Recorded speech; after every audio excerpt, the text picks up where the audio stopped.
Hei thu lo mom do mai soi tur ka neya hei YouTube hi soi tong khan video ma sala ma chon ka soi long fo wa YouTube hi sum zon na ta na ti kan ni lawa sum lu tur po khan kan da mia lawa ma se hei midang dang thuron tun nai taka chuanin pu LSRL te mo Mizoram hemi enge leichi enge kan tiang thai pek tur khát tiếng zuar tu kha xem sok tu khan in phone nen be meu in miron sila ka khan nimin khan in kan nun kha hong ve a min hong sak mai te hei thuron min petuan tam sia hetia video ka da ve zel sia tlem tala lo lu ta ni pon mi te ta na sem chwa tur te lo om phei chon lom om do na tin nimin kha min hon saka hei vo in ani khat nang vela ni ta dollar cent so maron lu ta ni alo om ema han sem thua chua tham om bo om ri lo nan kha khan sei la nga chuanin tu na voina keima po min ti hlim tu do chu hei a en tu te nang ma nia zara ron lu ta hi engtin nge ka sem chuang nang ma ni a sen som chau kha chu sem chua thamani lo ka ria thawa ma sek atul da na zirin ka bel thaya ka thelo le kha engtin nge ka ron sem chuang ti kha voina po ka ngai tua kha tiang vel ngai tua khan voi chu ka hlim phian me ti mai ang a hlim om ka tia mi te zara kan hne na sum ron lut han sem chua le dan tur vel kha kan ngai tua ma sen ti vak ngai na ka hrelowa kha thulom omania YouTuber te na hlok na tel ni lawin a view tu te zo kha eng tin nge hlok nan tel thayang ti kha a zong chu ni lawin te khin na comment ma saber kan ti don nge emo comment na huziak som thleng kan langa khata thaber tiang chi in nge kan kaltir don ti te po kha in thuron ka mo ni a bel kha chu ka bel mai theya ton tuma lut phei chei sen som chu India paisa chuanin cheng riat vel chawani ta ma se atul dana ziring kha comment in comment kalo en don ta bel kha chu nakina alaron tam ma kha chu atul dan zirin bel dan te po omanga chuanin hei thulom om le bok kha thulom om ka sei du zia pakhat na ni sela chuanin apahni le na chuan view tu te kum he alo lang thaya hei ke po he tiang hi ka khoi thiam bik lawa kan nu min zirtir chop kan nia ti meng zo ta tia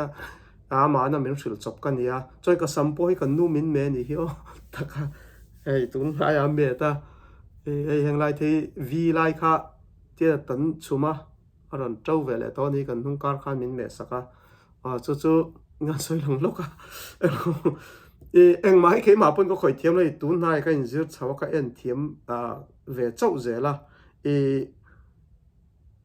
lom om ka ti dau chu hei view tu a hianin kum som paria ta tanga som heta landan mo kum som paria ta tanga kum som ni pali hi 6.2 za paruk le tleminan enani kha alom oma chuanin nok thalai tak mo rol tharte chuanin kum som ni panga tanga kum som thum pali hi za som ni pathum le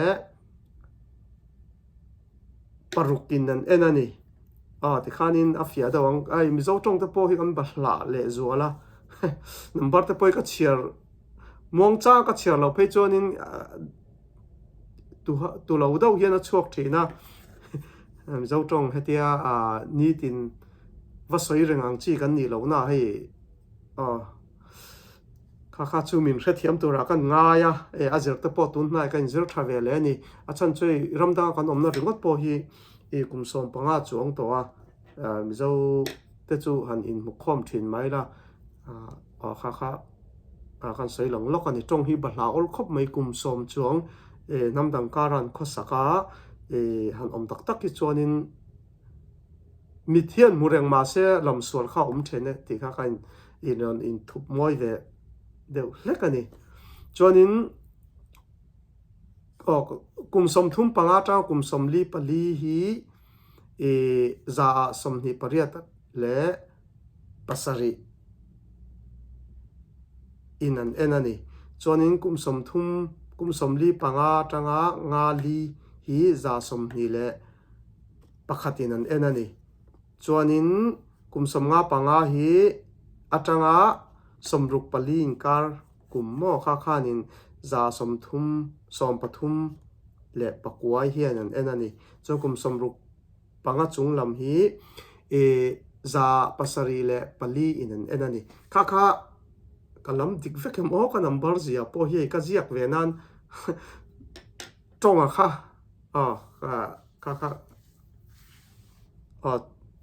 chu theta ka lom da wa chu thalai tak ka thalai pui te hi en tu tam beran ni ka lo ngei dan chuanin huan na tho kan na thong chi hetia kut na mo tak thong huan thlai siami chu kum som nga chung lam do inan en tura hen ka lo ngai ve ni ke pon mo ma se heta alan dan chuanin ka thalai pui tak hi atam beran ni kum som thum panga ta kum som li palin kar hi a en tu tam beran ni kha lom ka ti khop mai kha po kha chu heta hian in thuron ka ma mo le chu engtin nge ka thalai pui te clear tu tam zo khami ka channel kan ti ve khanglang tong yo ka channel hi ka thalai pui te tam zo kin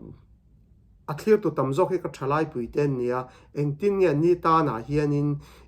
tun ai pui tling le changkang zok emo thalai te fui dan tur chi ang kha thuron min lo petel ula kha lom tu soi pai nin thuron ka mo na nia chuanin hei heta kan tla thalenga en tua hian kan chia thalenga mi pa hi za som thum pali le panga in an ena mei chia hi za som ruk panga le panga in an ena hei hi chu ka ngai dan heta po hena thel le alet ling zong in mo mi pa hi clear to tam zok tura ka nga ya mei chia hi atam zok an ni tlet me hi a fu lo ani hei po hi engtin nge ka mi pa pui te zok chung ko chom tu tur nu pui fanau chom tu tur zok hi en tu tlem an ni tlet me hi an in ril ruat in wal do laka mi pa hi clear to tam zok tur chun ni hei ke ya channel te chu heta kan eng heta kan share kan soi lenga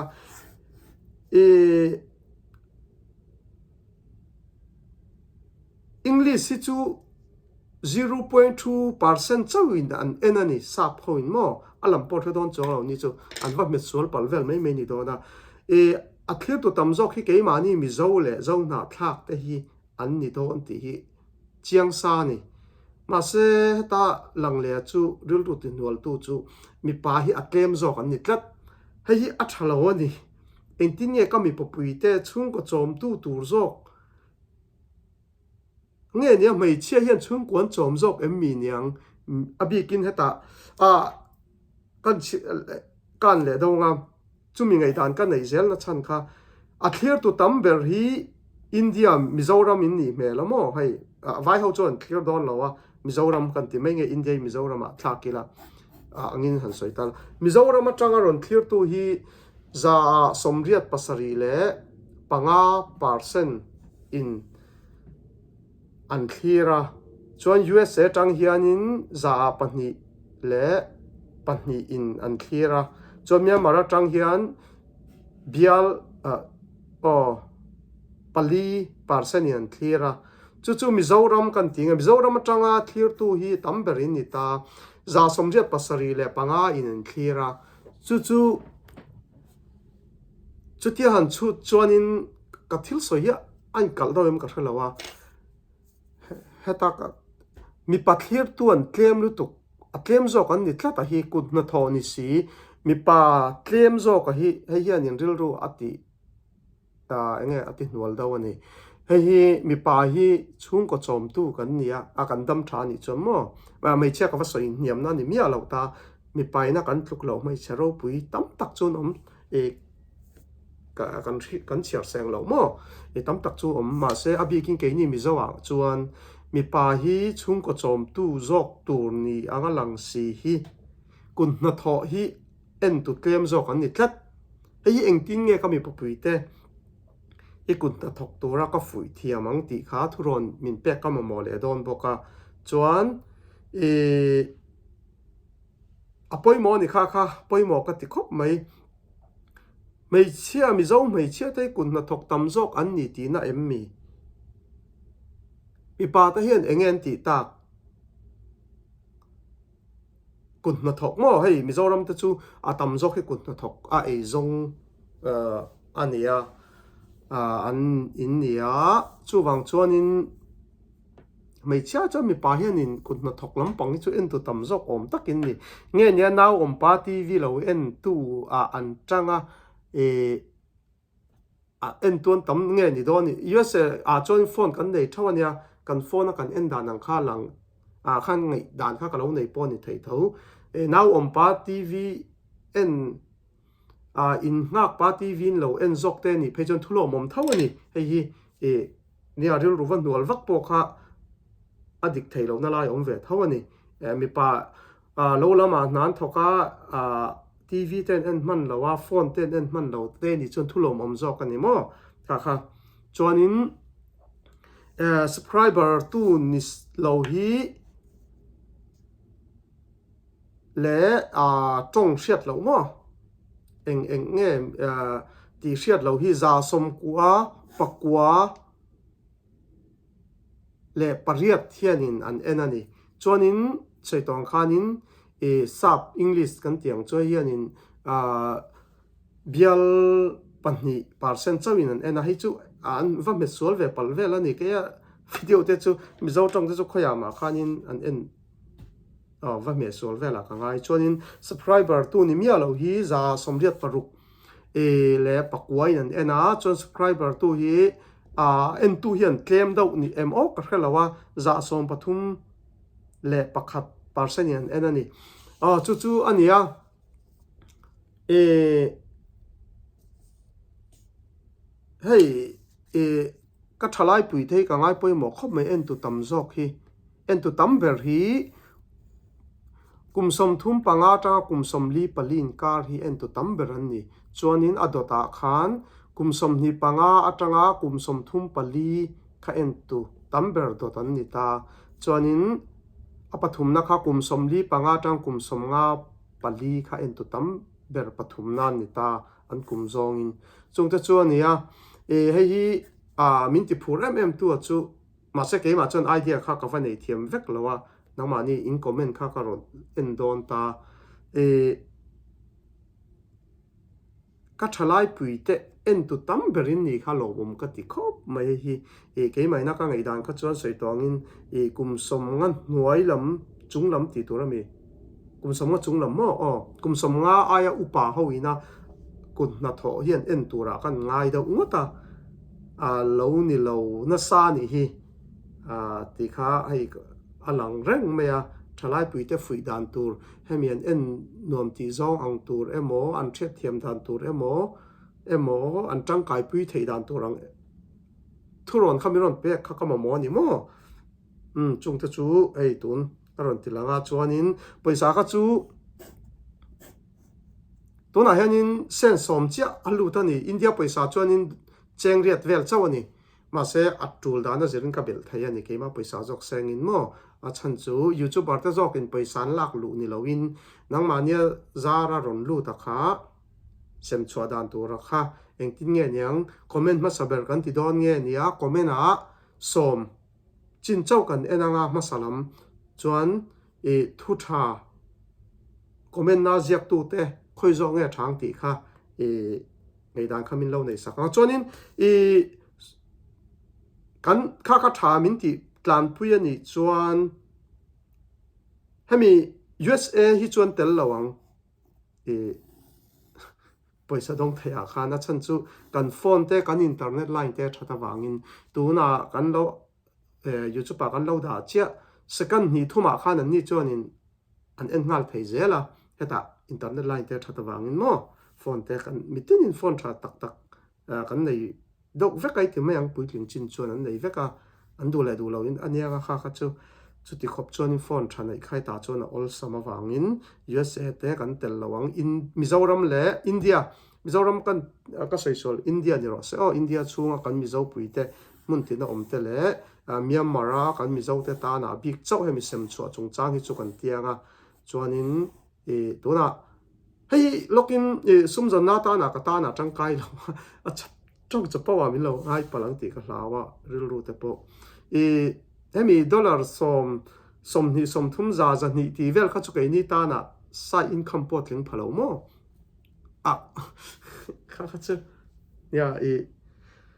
sem chua tuna dollar som te lo ni chuanin tuna Mizoram paisa chuanin zariat le som li vel kha lo ni ta de ya kha thin pui in ve na khop te kha lo thei ta ti ang zo ani chumo dollar som te po lo ni se ta ima ta na kha chuanin hei chu sa income atling lo view tu po an tam lo wa subscriber pon tam lo wa chuan entika ma hianin nia heta US level a lok tu rang chuanin ke ma pon ka pui clean po ka ring chong lo pui clean po ka tum chong lo hei chu India chunga mi le Myanmar chunga mi chau kha paisa ron lut ang sem chu kan ti pon kan huwa mang mo chuanin kha thuron kha in thuron kha ma mo tu na po in comment ka lo enanga video le te po kan ron tilang anga kan ron in thuron te po video le te po lo ha kula tul ni chu ke ma jokin $5 som tiang vel kha chu ka ron bel zel thei thawa alak lo ni pon tu na chon cheng dollar khat po la lu chia lo nan hei ma se sem chu dan tur zo ka kha min nei to pui don ani a viewer zo kina te zinga mi nan don thei dan tur kha poi mo ni chonin kha tun tuma ni sela in thuron kha ka mo na zon kha kan soi non lenge hei ka thalai pui te en tu tam ber kha kum som thum panga tanga kum som li pali khan ya ka thalai pui tak tak an hei tha thuak ngai to na pom man thiam hun chuanin taksa chi sel na pola that hun lai na tho chak thei hun lai an ya thanem ngai na chang kan thiat to hun an ya kha view tu tam ber en tu tam ber an ni na an ma ni lam hoi zong emo an du dan zong te po comment lama khanin thuron min pe ula hei long zong te income zong te chu soinom ka ti lo na oma kan soi lang zok ange hei YouTube bar te media te po tam tak an ron kal thina an ma ni kha ka huat wang le ma ni ka du lo wang an media te an YouTube bar te ka du lo wang ani lo a chan chu hei lang tam ka du lo chin chu hei kan company kan tholai te po soi don tai la kan hlong khan soi la lo phave lo kha tam zo kan lo ni thina khatia khan nuam lo ka ti thin ke ma kan thla mo lo han soi vak te chon income an soyang chi te kha chu nuam nia lawa khatia ngang lo ma ni in da sang na emo ang chia khanin ka ngai do thina mi te ta na ngai thlang nuam lo heta USA ko kan thian te mo ta na kha anuam lo ka ti na chana nia lo soi te chuanin income lo soyang chi te kha nuam ka ti lo na ni ta chuanin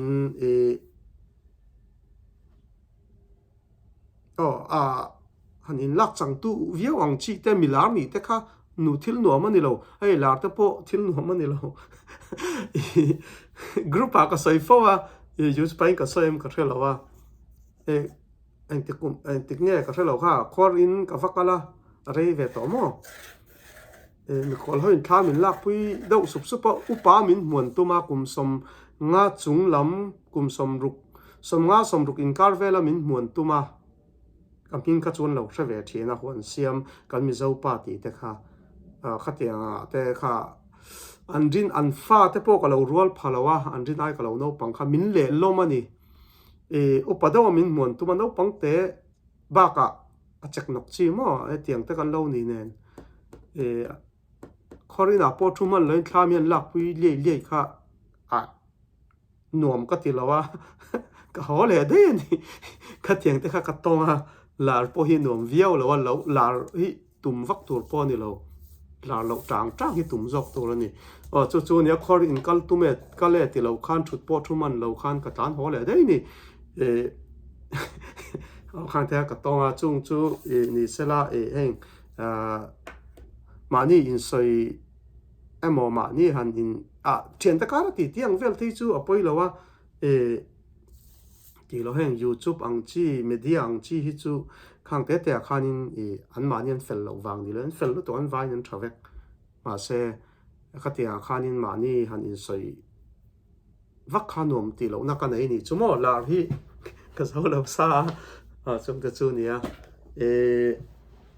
kha kan soya ti lo kha chu comment lama khanin in thu min zong chi te tuna kan thalai pui te apo tuna hukut na tho huan na tho ringo thi ka sum zon na de big lo ta business halam business chan chin te po kha businessman chu kan ni lo mo ma se in thiat du amani chong comment ate po ron ang lo ro chon chu tiang mi chu ron zok te ron kom te in ti ni pon khang te po thro ma se na kina kan ti chau zela thalai ka thalai pui ten tang kai pui in tang kai pui ani chuan pui tling zokin he ai pui tling zokin nakina ma te po lak hun alo omang chumo kum ten veile zel phosela chung te thleng chuanin view tu te hei ka thalai pui ten tamber thlat meya in ta na tang kai thei kha na zon ka nei ni chuan thei to kan chu anga chuanin hei kan nu phei chuanin thei to min chua pui zia chu kan ka soi lang lo thei lawa YouTube po ka khoi thiam mia lawa amana min zir tir ni hei nimina paisa lu turin kalau pet ve ani to mo ti na kai lo ni lo nimina kha min hong sak chawa sen som aron lut nga la India paisa chuanin cheng riat mo cheng riat aron lut nga la tam lo kop mai ma se ka bel thei ani mo ka chu sei tong khan Burma chuanin ka soi Burma chuan engza ka ngai to thiam lo Burma paisa cheng thleng kha ka hret lawa tun hi dang ram buai ne na koi renga Burma paisa cheng thleng hi chu voinia takan thret chat ani lo chuanin kha ani chuanin in comment kha fine ka lo chiar vekang in thuron hei lom thulom le in thuron apanin mo kha thupuya pokran danga chu karan sei du ne hei thulom sen samaran lu ta bel nga ya sem chuak tor pon ka ril ro kain da ni mo karan belang atul ni chuan ma se in thuron ka lak phat lo chon ngei dan ka nei thiam bik lo ni chonin oda chin kha kan nuin hei hemi video lang na aban hi voyeng zai min lei sak to ka khelo tam to khop mai panga vel chu min lei sak to mai thei bolo bo ma te then chu ka paya ka ngai sak lo an nok te ka lo tia khelo tam to khop mai chonin hemi pui tling zo ka he ta pon mang hemi electric omang chi po hi tu nia voini min lei sakna ni to ama sami phei chu ruite bolo bo mai pe dei lo min te ka lo khre to lo ka tiang vel kha ka nia ma se kan nuina ka thala thei to min chho pui zia le hei kan talen kan tiang pathian mal som na kan don mo he tiang te po mi te ta na puang chuaka mi te na tangkai pui an omang ti arin na wanga he tianga ma min lak pui hi nei poi ka pai to lawang kalau da tha kha kan sei lang zoka chuanin in comment kalau enang in vain comment kha tam theng ber ka mo ni chuin thuron kha kha ni mai se kalo me thlir tu te in vain kalo me comment kalau enang